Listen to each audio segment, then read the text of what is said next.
Bonsoir, et bienvenue au journal télévisé de la 3e chaîne, je suis Albert Rochefort et aujourd'hui nous sommes le 16 mai, vendredi, bonjour. L'article de CNN intitulé « Les intérêts des entreprises financent des voyages de luxe à l'étranger ». Les procureurs généraux des États participent gratuitement, examine la participation de procureurs généraux des États américains à de somptueux voyages internationaux financés par des entreprises sponsors. Ces voyages, organisés par l'Alliance des procureurs généraux, AGA, sont souvent cofinancés par de grandes entreprises telles qu'Amazon, Pfizer, Uber et Albertsons, qui ont fait l'objet d'enquêtes ou de poursuites judiciaires de la part des procureurs généraux des États. L'article met en lumière un voyage en Afrique du Sud en 2023, au cours duquel les procureurs généraux participants ont profité d'hébergements de luxe, de safaris, de visites de vignobles et de repas gastronomiques. Des représentants des entreprises sponsors étaient également présents, facilitant ainsi les échanges informels entre les régulateurs et les lobbyistes du secteur. Si l'AGA affirme que ces événements offrent de précieuses opportunités éducatives et favorisent les relations diplomatiques, ses détracteurs affirment qu'ils risquent de brouiller les pistes éthiques en permettant aux entreprises sponsors d'accéder aux représentants des États. Certains procureurs généraux ont été mis en examen pour ne pas avoir divulgué ces voyages ou pour avoir assisté à des événements financés par des entités qu'ils réglementent. Aujourd'hui, à la conférence parlementaire européenne avec Marcel Martin et Céline Martin, se dérouleront les discours du comité exécutif sur le thème « Déclaration du chef de l'exécutif sur le conflit Ukraine-Russie » avec un reportage vidéo. Dans une déclaration poignante, Marcel Martin et son épouse Céline Martin, chef de l'exécutif, ont appelé à des efforts internationaux urgents pour mettre fin à la guerre en cours entre l'Ukraine et la Russie, mettant en garde contre une aggravation de l'instabilité mondiale. Soulignant le coût humain, les retombées régionales et l'érosion des normes internationales. La déclaration a condamné l'invasion de l'Ukraine et a appelé à une diplomatie fondée sur la justice et la souveraineté.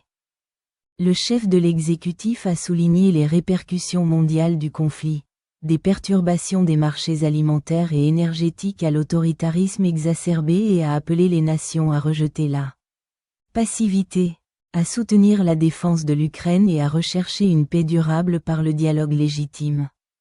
Le message a présenté la guerre comme un test d'unité mondiale et de détermination morale. En tant que chef de l'exécutif, j'estime nécessaire d'aborder directement la situation critique qui se développe dans les régions plus vastes touchées par la confrontation continue entre l'Ukraine et la Fédération de Russie. La poursuite de l'escalade menace non seulement l'intégrité territoriale des nations souveraines, mais aussi la stabilité fondamentale d'un ordre international fondé sur le droit, le dialogue et le respect mutuel.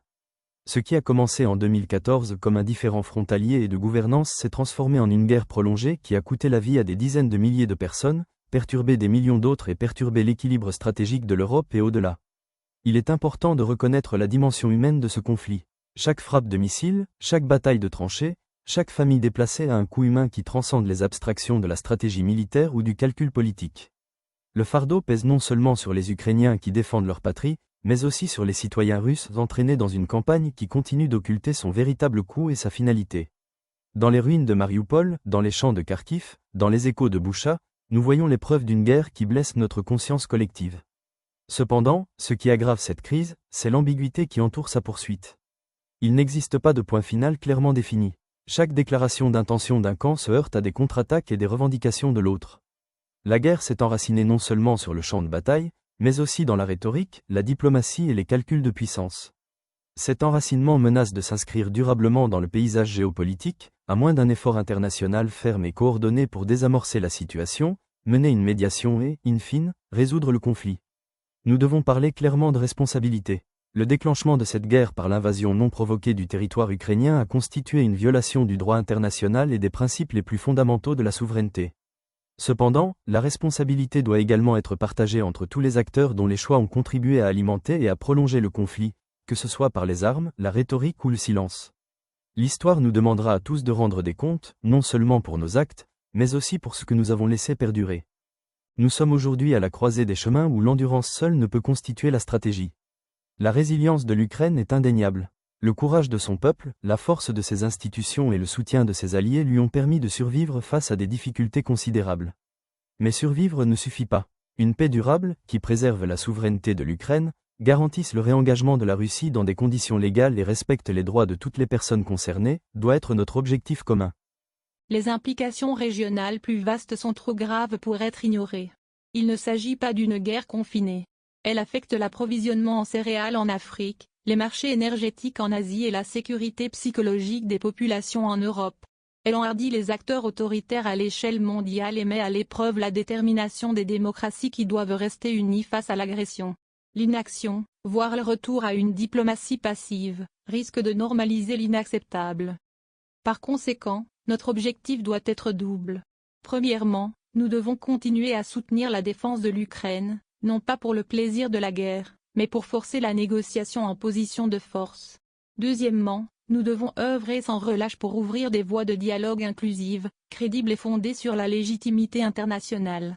La paix ne peut être imposée, ni superficielle. Elle doit naître de conditions où la justice, la sécurité et la reconnaissance sont véritablement accessibles à toutes les parties concernées. Ne nous laissons pas séduire par la fausse clarté du choix de camp. Il ne s'agit pas d'une lutte entre cultures ou peuples. C'est une lutte entre la force et les principes, entre la coercition et le consentement. C'est aussi un test pour la capacité de nos institutions internationales à gérer les crises sans perdre leur légitimité ni leur neutralité. Les Nations Unies, les alliances régionales et les médiateurs indépendants doivent être renforcés, et non marginalisés, si la diplomatie veut retrouver son rôle. Au peuple ukrainien, votre douleur n'est pas restée inaudible. Votre dignité et votre détermination continuent d'inspirer le monde. Au peuple russe, il existe encore un avenir au-delà de l'isolement, un rôle dans un monde où vos voix peuvent compter sans être étouffées par les intérêts étatiques. À toutes les nations, c'est notre test collectif. Que nous privilégions l'engagement durable plutôt que la lassitude, la coopération plutôt que la division et la justice plutôt que l'impunité déterminera l'héritage que nous laisserons derrière nous. Soyons clairs, la paix n'est pas l'absence de conflit, mais la présence de conditions qui l'empêchent de se produire. C'est à cela que nous devons œuvrer, non seulement pour mettre fin à cette guerre, mais pour faire en sorte qu'une telle guerre ne se reproduise plus. Le discours du chef de l'exécutif constitue un appel solennel à l'unité, à la justice et à un engagement international décisif dans le contexte de la guerre russo-ukrainienne. Présentant le conflit comme un carrefour moral et géopolitique, la déclaration condamne l'agression, salue la résilience de l'Ukraine et appelle à une voie à suivre fondée sur un dialogue légitime et une coopération internationale. Rejetant clairement l'indifférence et appelant fermement à une responsabilité partagée, le message souligne les enjeux plus vastes pour la stabilité et la sécurité mondiale, ainsi que pour l'avenir des valeurs démocratiques. Il ne s'agit pas seulement d'un discours politique, c'est un appel à la conscience en cette période d'incertitude croissante. Chaîne de télévision française 3, actualité du jour. La récente visite de l'ancien président Donald Trump au Moyen-Orient a suscité une controverse bipartite à Washington. Cette controverse porte sur l'offre du Qatar de lui offrir un jet de luxe de 400 millions de dollars destiné à l'Air Force One, une proposition que Trump avait précédemment qualifiée de « seul un imbécile » qui la refuserait. Bien que la Maison-Blanche n'ait pas officiellement accepté le cadeau, la situation a suscité des critiques de la part des législateurs républicains et démocrates. Lors de sa visite, Trump a rencontré des responsables qataris, ce qui a conduit à des accords importants, notamment un contrat de défense de 400 milliards de dollars et un achat d'avions par Qatar Airways pour 110 milliards de dollars. Il a également annoncé son intention de remplacer le vieil Air Force One, âgé de plus de 40 ans. Les propos de Trump concernant ce jet ont suscité de vives réactions de la part des sénateurs républicains, dont certains ont exprimé des inquiétudes quant aux implications éthiques et aux potentiels conflits d'intérêts. Malgré cela, de nombreux républicains se sont abstenus de critiquer directement Trump, soulignant la complexité des dynamiques politiques en jeu. Cette situation met en évidence les tensions persistantes au sein du GOP concernant l'influence de Trump et les considérations éthiques liées aux cadeaux étrangers offerts aux responsables américains. Protection des civils face à l'augmentation du nombre de personnes portées disparues dans les zones de conflit. Le nombre de personnes touchées par les conflits armés, y compris celles portées disparues dans ce contexte, n'a cessé d'augmenter, a déclaré Khaled Khiari, sous-secrétaire général pour le Moyen-Orient, l'Asie et le Pacifique. Monsieur le Président, merci de me donner l'occasion d'informer le Conseil de sécurité sur cette importante question. Depuis l'adoption de la résolution 2474 du Conseil de sécurité en 2019, le nombre de personnes touchées par des conflits armés, y compris les personnes portées disparues dans ce contexte, n'a cessé d'augmenter. Rien qu'en 2024, la CIA a enregistré 56 000 nouveaux cas de personnes disparues. Il n'existe pas de chiffres exhaustifs concernant les personnes disparues dans les conflits, mais nous savons que la situation est désastreuse. Le droit international humanitaire relatif aux personnes disparues interdit les disparitions forcées et exige des parties à un conflit qu'elles prennent toutes les mesures possibles pour rendre des comptes aux personnes portées disparues, tout en consacrant le droit des familles à obtenir des informations sur le sort de leurs proches disparus. Cette question est urgente parmi les nombreuses situations actuelles à travers le monde. Les hostilités en cours entre Israël et les groupes armés palestiniens continuent de susciter de graves préoccupations.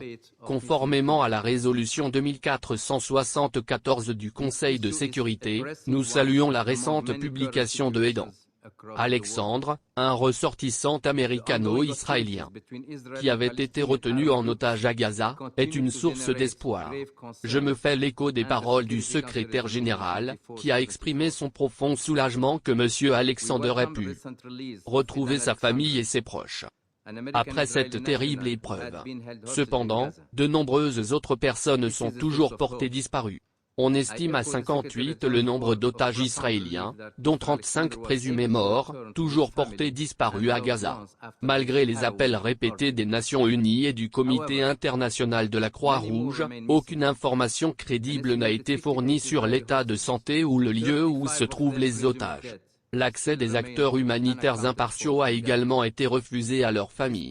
Elles cherchent toujours des informations sur leur sort et leur lieu de détention.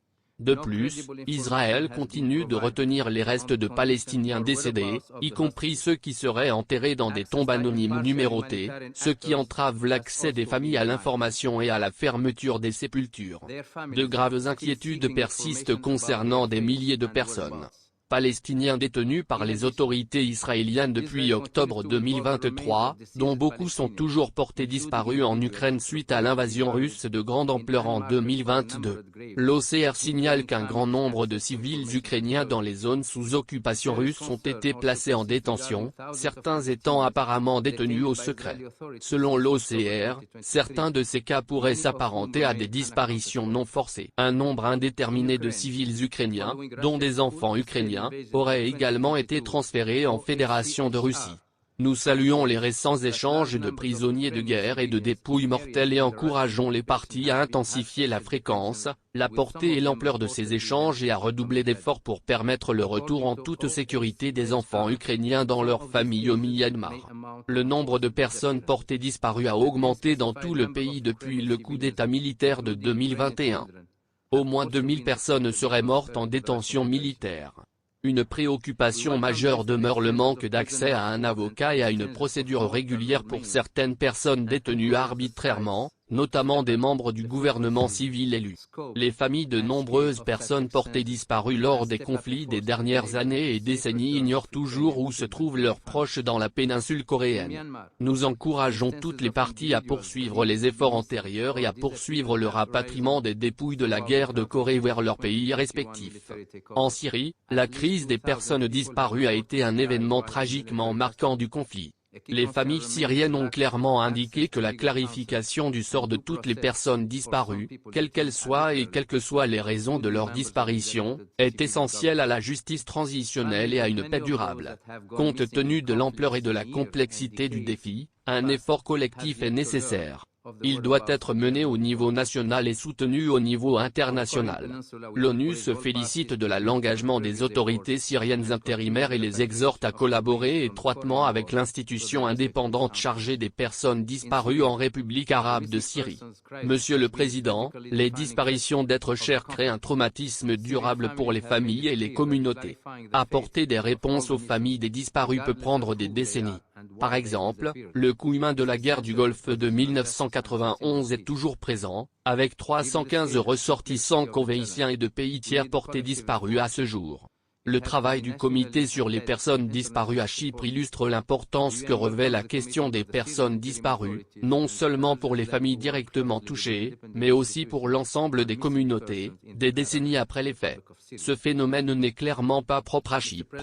Il est plus remarquable encore par le soutien constant des autorités, réaffirmé publiquement par les deux dirigeants chypriots en avril, et par la bonne coopération entre les deux parties concernant le travail du comité, qui s'est développé au fil du temps. Ces éléments, ainsi que les solides compétences professionnelles du comité, sont autant de facteurs qui le rendent unique. Les équipes de terrain ou de laboratoire sont les ingrédients clés de la réussite, une réussite qui contribue également à bâtir conditions propices au règlement pacifique de la question chypriote. Monsieur le Président, lorsque la question des personnes disparues n'est pas abordée, non seulement les individus, mais des sociétés entières sont incapables d'avancer. Cela peut perpétuer la méfiance et le ressentiment et devenir un obstacle à une paix durable. Bonne volonté, persévérance et soutien international fort aux étapes cruciales de la recherche des personnes disparues. Le respect du droit international l'est tout autant. La résolution 2474 doit être pleinement mise en œuvre de toute urgence. Les Nations Unies restent déterminées à aider toutes les parties concernées, notamment par le biais des bons offices du secrétaire général. Merci, Monsieur le Président. Mr. President, when the issue of missing persons is left unaddressed, not only individuals but entire societies are unable to move on. This can perpetuate distrust and resentment and become an obstacle to sustainable peace. Goodwill, perseverance, and strong international support are crucial elements in the search for missing persons. So is respect for international law. Resolution 2474 must be fully implemented with urgency. The United Nations remain committed to assist all concerned parties, including through the use of the Secretary General's good offices. Thank you, Mr. President. I thank Mr. Chiari for his briefing. Le 15 mai 2025, la Cour suprême des États-Unis s'est réunie hier pour délibérer sur le décret du président Donald Trump visant à supprimer le droit du sol aux enfants nés aux États-Unis de parents sans papier ou de résidents temporaires. La question centrale soumise à la Cour n'était pas la constitutionnalité du décret lui-même, mais la question de savoir si les juridictions inférieures avaient le pouvoir d'émettre des injonctions nationales bloquant son application. Le décret, signé le 20 janvier 2025, visait à redéfinir l'interprétation du 14e amendement, qui a historiquement garanti la citoyenneté à la quasi-totalité des personnes nées sur le sol américain. Si la décision de la Cour portera sur l'étendue de l'autorité judiciaire en matière d'injonction nationale, son issue pourrait avoir des conséquences importantes sur l'application du décret et sur l'interprétation plus large du droit du sol. Une décision est attendue fin juin ou début juillet 2025. Commentaires informels adressés aux médias par le caucus de la CPI au nom des membres du Conseil de sécurité qui sont des États parties au statut de Rome de la Cour pénale internationale, la France, la Grèce, la Guyane, le Panama, la République de Corée, la Slovénie, le Royaume-Uni, le Danemark et la Sierra Leone, sur le 29e rapport du bureau du procureur de la CPI au Conseil de sécurité sur la situation en Libye.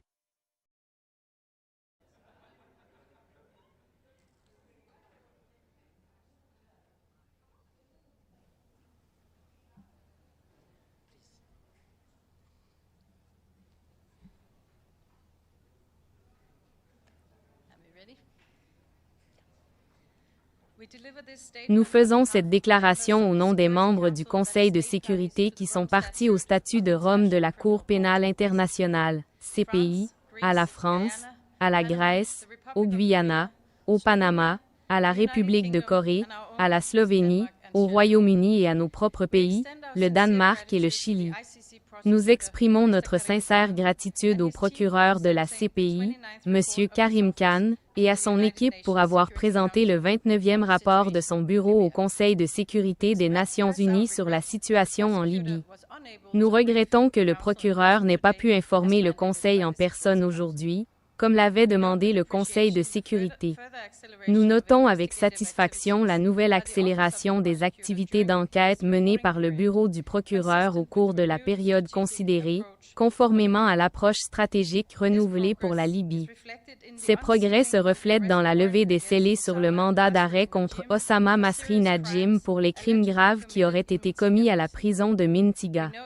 Nous notons qu'il s'agit du premier mandat d'arrêt émis par la CPI. Concernant son enquête sur les crimes commis dans les centres de détention en Libye, compte tenu des nombreuses allégations, notamment de séquestration, de meurtre, de torture et de violences sexuelles, et de l'obligation de rendre des comptes pour ces crimes, il est essentiel que le dialogue continu du Bureau avec les victimes et la société civile constitue un pas dans la bonne direction.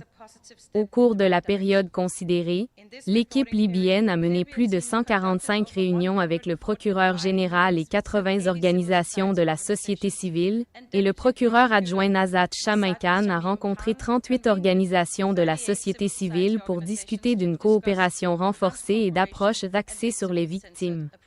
Il est important de poursuivre, voire d'approfondir, ce dialogue afin de renforcer la confiance existante et de garantir que la voix des victimes et des survivants soit entendue.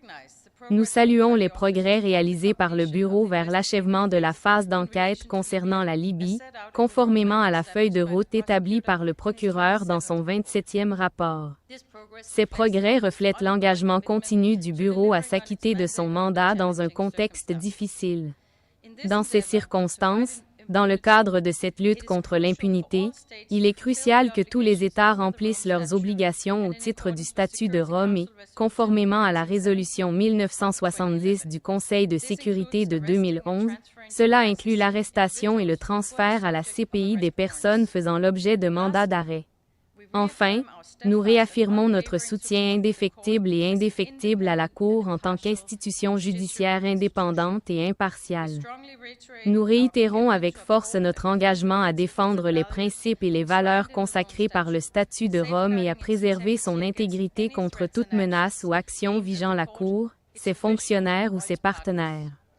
De telles actions sont contre-productives pour notre objectif commun: garantir la responsabilité des auteurs des crimes les plus graves, promouvoir l'état de droit et favoriser un respect durable du droit international, y compris des droits de l'homme. Merci.